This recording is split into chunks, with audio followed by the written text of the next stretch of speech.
Hi there, Sabine here with some thoughts for the day.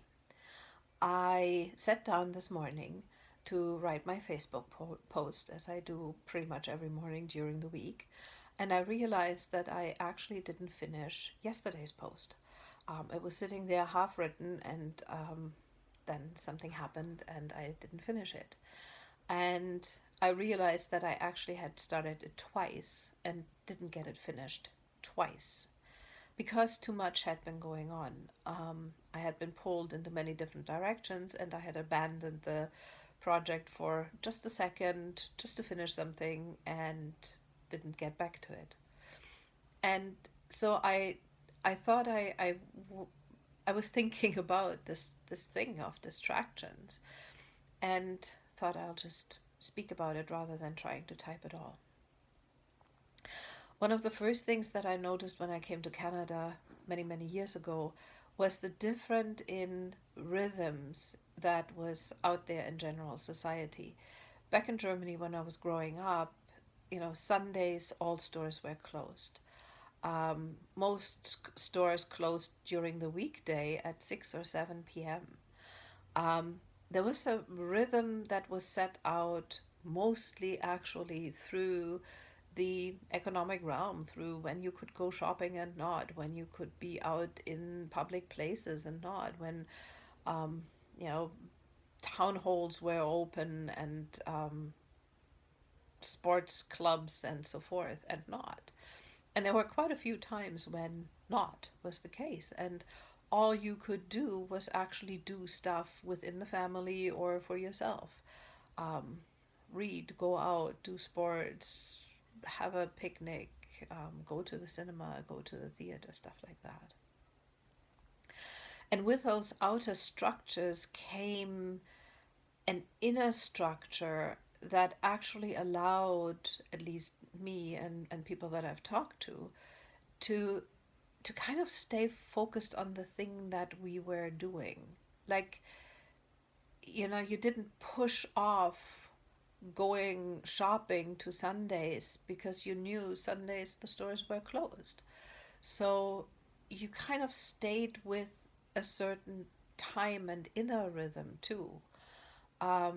Saturdays in my family, Saturdays were market days during the summer. So we didn't plan anything else. We planned to go to the market. And we didn't really get distracted unless it was an emergency. And the same was true for things within the house. Maybe because TV wasn't such a big thing back then, maybe because we didn't have social media and so forth, the distractions were much fewer. It was much easier to just say, we'll sit down and watch the show and then switch off the TV and do something else and do one thing after the other. Nowadays, and here in North America, we don't really live like that anymore. We are constantly doing three or four things at the same time.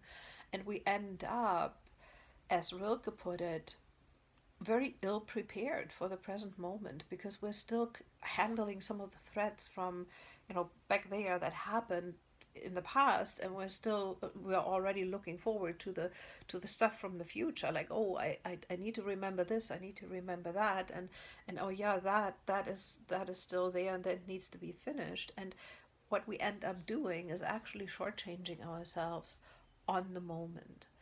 And it really just became so clear this morning when I flipped open the computer. I was like, oh, I that there is that thing that I was supposed to actually post yesterday. So instead of posting that, I decided to let the past go in this particular case, and really just try to stay in the here and now and reflect on, what is it that I can learn from that? What is it that reminds me of? And for me, it really comes back down to what happened to my own inner rhythms and my own ability to stay in the moment. There's a lot of talk these days about mindfulness, and many people look at that as meditation and all kinds of serious practices, which is really important. But to me, maybe the first and most important practice of mindfulness is to actually stay with what I am doing at this very moment. Just stay with one thing, not, look up and see something and go like, oh yeah, I've got to do that. And oh, look, I remember that. And oh, wait, the cat is mouthing and so forth. Anyways, as always, if you like these videos and you would like to keep seeing them, please keep checking in. I keep trying to do them. This one was a little bit longer than usual. I hope you enjoyed it, and if you do, please keep checking in, keep checking on my YouTube channel too, and I'll see you again very soon. Have a wonderful day. Bye.